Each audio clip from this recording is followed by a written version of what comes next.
Bismillahi walibni warwil kudus al ilahul wahid demi nama Bapa Putra dan Rohul Kudus ketiganya yang esa. Shalom sahabat yang dikasih oleh Tuhan. Berjumpa kembali dengan saya di channel ini. Terima kasih buat teman-teman yang selalu setia mendukung perkembangan channel ini dengan cara subscribe, like, komen, dan share. Tuhan memberkati kita. Sobat yang dikasih oleh Tuhan, ternyata ada banyak juga channel polemikus muslim yang akhirnya menggiring, membangun suatu narasi bahwa Ezra Soru dan juga Bambang Nursena mengkritik, bahkan menampol, bahkan dengan kata-kata yang kurang elok dalam judul dan thumbnail mereka, seolah-olah Elia Meron ini diserang oleh Ezra Soru dan Bambang Nursena terkait dengan apa yang disampaikan oleh Elia Meron baru-baru ini, teman-teman. Kita dengar dengan teliti apa yang disampaikan oleh penjelasan daripada Dr. Bambang Nursena. Ini dia, teman-teman.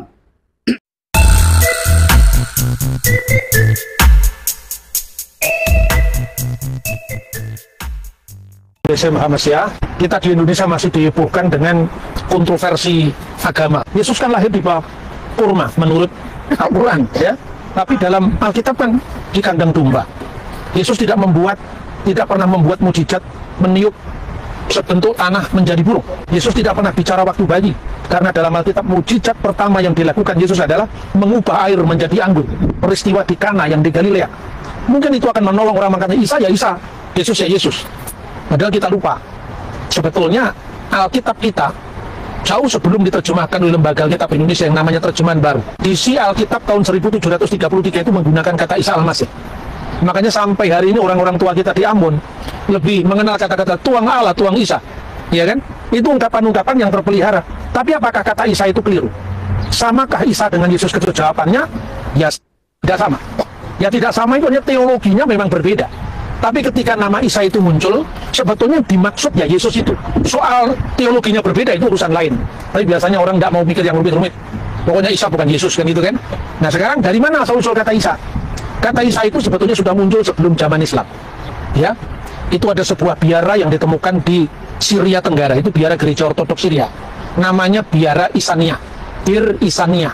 Isania itu artinya the follower of Jesus, the follower of Isa, pengikut Yesus. Nah kenapa kok Yesus jadi Isa? Pertama-tama gini, pada zaman Yesus itu masyarakatnya sifatnya multilingual, multicultural. Makanya Galilea disebut apa? Galilea wilayah bangsa-bangsa, Gelil ha Goyim. Nah di situ kemudian bahasa itu ya Yunani, Latin, Aramaik, Ibrani itu dipercakapkan semua di Galilea. Sehingga ketika orang membaca nama Yesus, ketika dia orang Yahudi, dia pasti membaca Yesua. Yang percaya bahwa Yesus itu Mesias pasti membacanya Yesua Hamasiah. Nah Yesua Hamasiah itu bentuk Ibrani, Yesua. Nama Yesus itu Ha itu kata sandang de, Mesias yang diurapi. Jadi dia Sang Kristus. Ketika diterjemahkan dalam bahasa Yunani Yesus Kristus, dalam bahasa Latin Yesus Kristus, tulisannya bukan Y tapi IE, ya. Nah ketika itu diucapkan dalam bahasa Arab bukan lagi Yosua tapi Yesua, ringan. Sensus pada abad pertama itu dilakukan dalam bahasa Latin, maka pasti nama Yesus muncul karena Yesus itu bahasa Latin. Tapi ketika Yesus bercakap-cakap dengan Nikodemus, dengan imam-imam Yahudi, pasti dikenal dengan Yesua. Jangan membayangkan Israel itu dengan negeri yang homogen, budayanya hanya mengenal satu bahasa. Israel di abad pertama itu menjadi taman mininya dunia, sehingga berbagai rona bunyi bahasa itu didengar. Nah ketika Injil kemudian dikenal ke wilayah barat, ya seperti kita kenal ini kan wilayah barat, jadi Yerusalem, kemudian seperti surat Petrus itu menyebut Galatia, Kapadokia, Asia Kecil, Bitinia, ini bahasanya Yunani. Sebagian yang elit bahasanya Latin, yang elit. Makanya bahasa Latin tetap menjadi bahasa hukum sampai ketika Perancis ya meneruskan hukum itu dan kemudian Belanda mengambil dari Perancis, Belanda dibawa ke Indonesia. Kita mengenalnya pakai asas-asas hukum tetap bahasa Latin. Nullum delictum semua bahasa Latin, ya kan? Artinya apa? Artinya itu warisan sejarah yang sangat panjang. Kemudian Isa itu namanya dari mana? Itu yang namanya phonetic correspondent. Jadi pertukaran bunyi, bukan hukum bunyi. Kalau hukum bunyi itu kan ada kaidahnya. Itu nggak ada kaidah. Karena apa? Hanya orang tidak mengucapkan pronunciation, ya, keterbatasan pronunciation terhadap bahasa lain. Misalnya orang Ibrani menyebut Yesua atau menyebut Yirmiyahu, itu Yeremia. Diterjemahkan dalam bahasa Arab jadi apa? Irmia, Yesayahu. Orang Arab menyebut Isaiah. bapaknya Daud namanya Isai, ya kan? Maka huruf Yod dalam bahasa Ibrani sering bertukar, tidak ada kaidahnya. Kadang-kadang alif, kadang-kadang ain. Makanya dalam catatan misalnya seorang bapak gereja Syria yang menerjemahkan karya sejarawan Yahudi Flavius Josephus, menerjemahkan pada waktu itu hidup orang bijaksana yang namanya Yesus. Itu diterjemahkan dalam bahasa Arab apa? Fi hadal zaman yaisu rojulun hakim ismuhu Isowa. Jadi dari kata Yesua kadang-kadang menjadi Isowa. Maka dalam bahasa Aram misalnya, inilah silsilah Yesus Kristus anak Daud anak Abraham. Ibraninya kan Sefer Tolit Yesua ben David ben Abraham. Itu di dalam bahasa Aram Iso, Mesiha. Nah, Iso kadang-kadang dibaca Isa. Itu hanya fonetik koresponden, seperti orang Tionghoa tidak bisa mengucapkan Yesus. Fong Chu Yesu Temi, ya kan? Fong Chu Yesu bukan Fong Chu Yesus.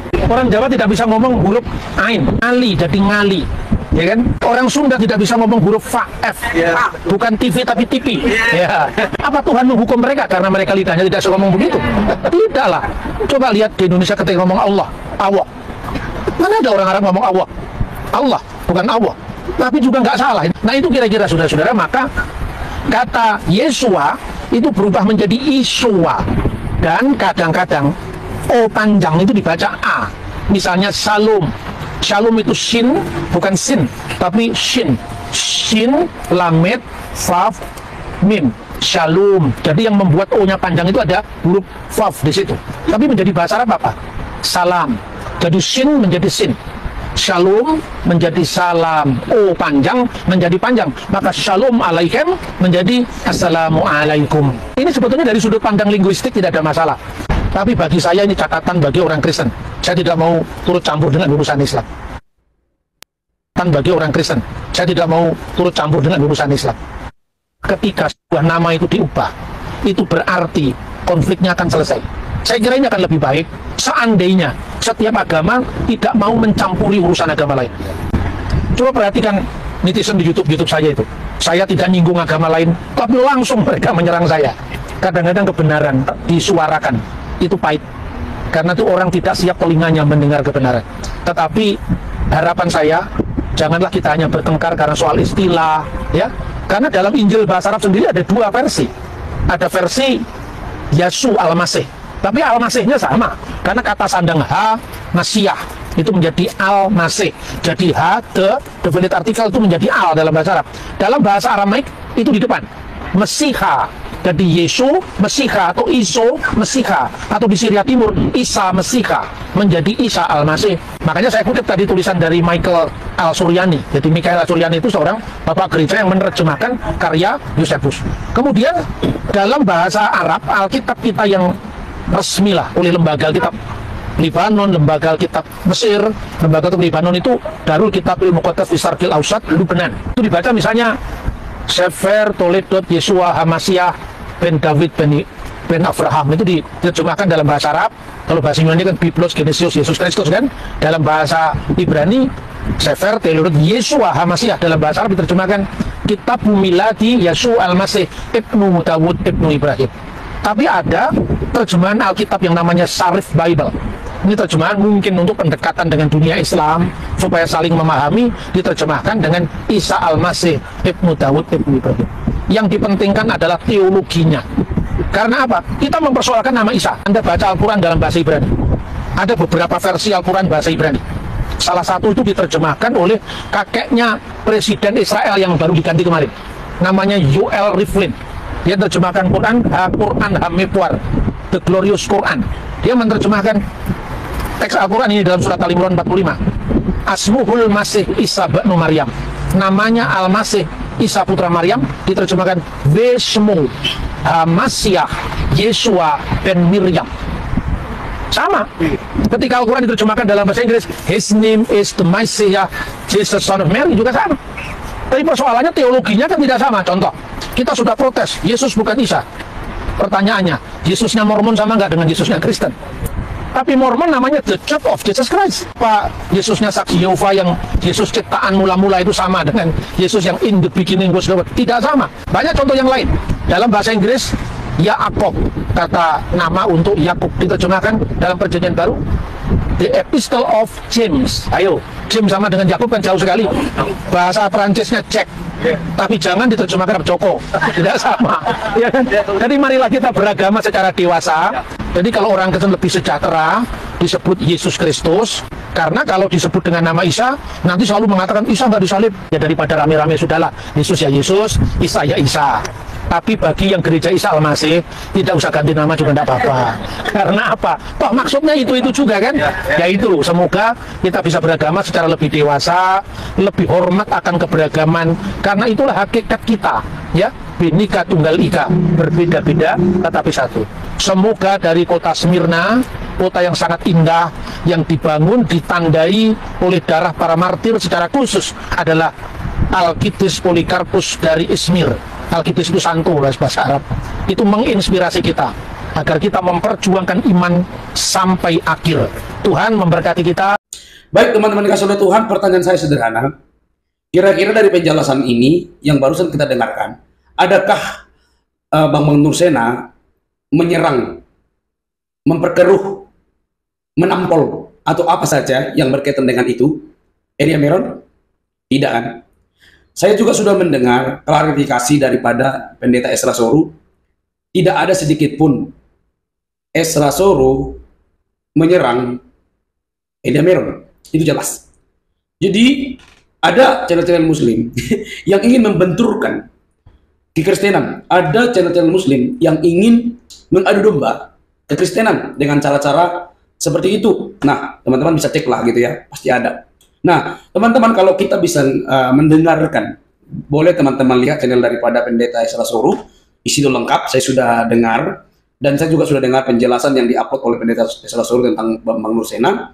Tidak ada sedikit pun mereka menyerang Elia Meron. Mempertajam iya kalau dalam posisi Elia Meron sedang belajar. Secara ilmu, Elia Meron mengakui bahwa gurunya tempat dia belajar itu Dr. Bambang Nursena dan juga Pendeta Ezra Soru, dan ada beberapa yang lain. Apakah kemudian ketika Elia Meron yang belajar dari guru-gurunya itu yang tidak formal tapi belajar dengan sungguh-sungguh, murid yang seperti ini yang mengakui dengan sah bahwa gurunya itu Bambang Nursena dan Ezra Soru, apakah dengan kelemahan atau kekurangan, kalaupun kita melihat itu mereka sebagai gurunya menyerang atau melakukan hal-hal yang kurang elok kepada Elia Meron? Jelas tidak. Jadi jelas motivasi daripada channel-channel Muslim ya, yang notabene langsung menggiring, ingin mengadu domba, memperkeruh di antara kekristenan. Padahal dia belum tahu bahwa dalam kekristenan itu sudah sering terjadi gesekan, tetapi tidak saling mengkafir-kafirkan, tidak saling mengatakan menista. Itu tidak pernah ada gitu ya. Tidak pernah ada gitu. Kita tidak menemukan di dalam kekristenan karena perbedaan pandangan akhirnya melaporkan ke penjara, tidak, atau diancam, tidak ada. Sudah sejak dahulu ada perbedaan-perbedaan di dalam kekristenan, perbedaan pandangan, perbedaan teologi, perbedaan argumen, itu tidak pernah berujung di dalam sebuah pelaporan, tidak. Jadi ada orang-orang oknum tertentu yang ingin membenturkan ini. Jadi sobat, hati-hati. Saya pikir Pendeta Ezra Soru dan juga Bambang Nursena itu sedang mengajari supaya apa yang disampaikan oleh Elia Meron tentang pendapatnya bahwa Isa dalam standar Quran itu berbeda dengan Yesus yang di Alkitab itu. Kalaupun kemudian kita bisa menggunakan nama Isa, itu sudah terjadi sejak dahulu sebelum Islam ada. Itu intinya. Jadi sebenarnya tidak ada yang perlu diperkeruh, tidak ada yang perlu dipermasalahkan, tidak ada yang perlu dipanas-panasi, tidak. Karena jelas gitu ya, pemakaian nama Isa atau Yeshua Mesias atau Yesus Kristus atau Isa Al-Masih itu sudah terjadi sebelum adanya Islam. Itu jelas gitu ya. Jadi tidak perlu kepanasan sebenarnya. Kita hanya perlu memahami dan menerima sesuai dengan fakta keyakinan kita masing-masing gitu ya. Kalaupun misalnya Yesus itu bukan Isa sesuai dengan keyakinan Islam yang lahir di bawah pohon kurma, ya udahlah gitu ya. Imanilah itu. Berbeda, ya udahlah, nggak usah dipermasalahkan gitu, nggak usah dibentur-benturkan, tidak ada artinya teman-teman ya. Jadi stop deh. Yang namanya perbedaan bukan berarti kita tidak menjaga toleransi, tapi justru karena kita tahu yang berbeda, kita semakin paham isinya, kita semakin mendalaminya, maka di situ kita saling menghargai. Karena kalau kita tahu yang berbeda, maka kita akan dapat menempatkan diri dengan baik antar umat beragama. Semoga cerdas teman-teman. Semangat terus bagi apologetik Kristen, karena perbedaan itu sering terjadi, tapi tidak pernah kita akhirnya terpisah, apalagi sampai berujung kepada pelaporan oleh karena perbedaan pandangan teologi dan macam-macam itu.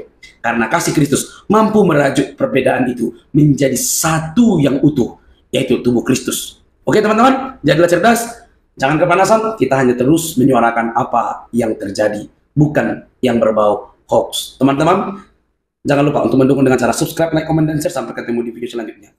Bye-bye.